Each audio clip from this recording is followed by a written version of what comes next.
ঠ্যাংয়ের উপর ঠ্যাং তুইলায় রাতে ৩টা বাজে শখের ব্যাটারে দিয়ে রান্না করাই। লিম্মা চারপাশ থেকে কুটুর কুটুর খুচুর খুচুর, তাই আর কাউরে কইবার যাই নাই। রাতে 3টা বাজে লুকিয়ে লুকিয়ে চুপিয়ে চুপিয়ে জামাইরে দিয়ে রান্না করাইতেছি। আমার মতো চালাক পেরি মানুষ এই শহরে আর কমই আছে।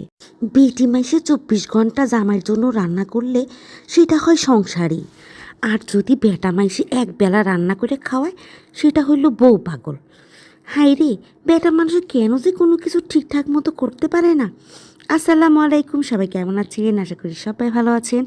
আলহামদুলিল্লাহ আমিও ভালো আছি। আজকে হঠাৎ করে হাজব্যান্ড মশাই বলতেছে দাঁড়াও তোমাকে গরু মাংস রান্না করে খাওয়াবো। তো যাই হোক, এখন হচ্ছে রাত্রে 3টা বাজে, এই সময় গরু মাংস রান্না করে খাওয়ানো মানে হচ্ছে বিশাল ব্যাপার। আর গ্রাম দেশ, চারপাশে ঘোরতর অন্ধকার। যাই হোক, ফ্রিজ থেকে মাংস ভিজিয়ে নিলাম। মাংস ভিজিয়ে নিয়ে তাকে টুকটাক রেডি করে নিয়েছি। সে কিন্তু নিজের হাতে পেঁয়াজ কেটেছে, মাংস কেটেছে, আর সব মশলাপাতি একসাথে করেছে। জামাই যদি বউকে একটু রান্না করে খাওয়ায়, মানুষের চারপাশ থেকে হিহি পড়ে যায়। কি যে একটা অবস্থা, জামাই কেন রান্না করে খাবে? ঘরে কি বউ নেই? আরে বেটা মানুষ, নিজের কাছে কোনো নিয়ন্ত্রণ নেই। না পারে বউরে খুশি করতে, না পারে মারে খুশি করতে। মাকে যদি একটু খুশি করতে যায় সেক্ষেত্রে বউয়ের হয় গাল ভার, আর বউকে যদি খুশি করতে যায় সেক্ষেত্রে হয় মায়ের কলিজায় ফাটি ফাটি ছারখার। এই হচ্ছে বর্তমান যুগের অবস্থা। এখন আসলে কিছু করার নেই। আপনারা যারা পুরুষরা আছেন দয়া করে একটু মেনটেন করার চেষ্টা করুন। একজন তো আছে বউকে ভালোবাসতে বাসতে একেবারে মাকে ভুলেই গেছে। এই দুনিয়াতে মাকে আবার প্রয়োজন নেই। মানে কিছু হলে, সন্তানের যদি কিছু হয়, মা দুঃখ আফসোসও করতে পারবে না। কারণ সন্তানের যদি কিছু হয় তাহলে তো বউয়ের যাবে, মার তো আর যাবে না। আর কিছু আছে বউদেরকে অত্যাচার করতে করতে জীবনটাই তেনা তেনা করে দেয়। ওই বউ আর বাঁচতেই চায় না। কী যে অবস্থা শুরু হলো চারপাশে!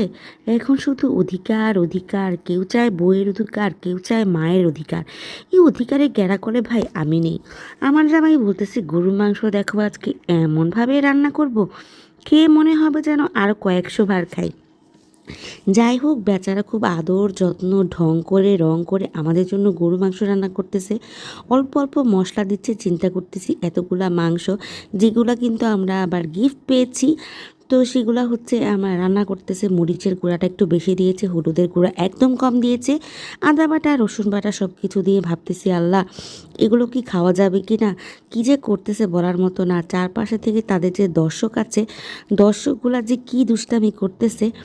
এর মধ্যে তো এক একজনের ঘুমও পেয়ে গিয়েছে, কারণ এখন তো প্রায় গভীর রাত। আর আমি চিন্তা করতেছি যে পরিমাণ হাঙ্গামা আর দুষ্টামি মজা করতেছে, আপনারা তো দেখতেই পাচ্ছেন। তো আশেপাশের মানুষ না আবার বিচার নিয়ে আসে। তো বৃষ্টি হচ্ছিল, আমরা লাকড়ির যে চুলাটা সেটা কিন্তু ঢাকনা দিয়ে ঢেকে রেখেছিলাম। আর এখানে হালকা বৃষ্টি পড়ার কারণে আমাদের লাকড়ি ঝুঁকড়ি একটু ভিজে ভিজে গিয়েছে। তো এটা জ্বালানোর আপ্রাণ চেষ্টা করা হচ্ছে, কিন্তু কোনোভাবেই জ্বলতেছে না। এখন দেখা যাক কোনোভাবে এটাকে জ্বালানো যায় কি না।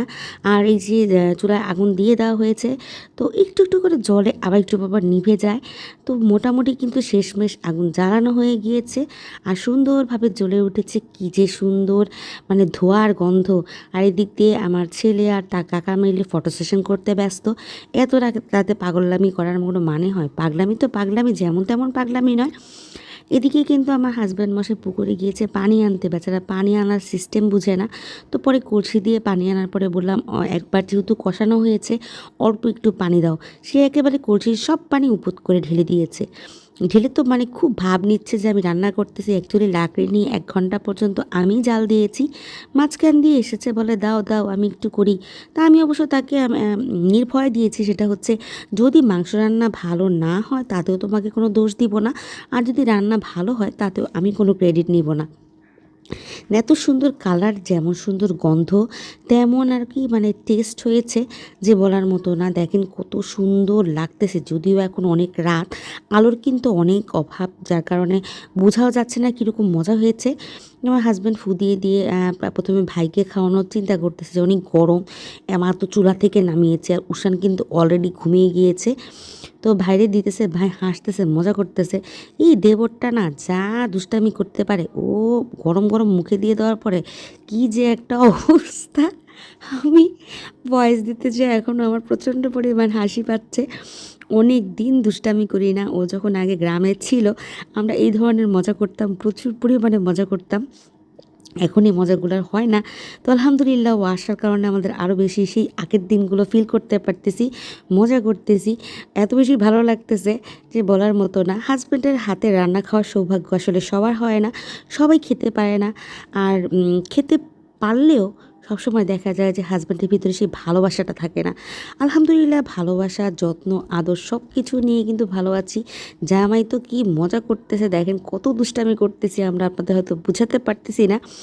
তো আজকের মতো বিদায়। আমাদের সবার সাথে মানে শরীক থাকার জন্য ধন্যবাদ।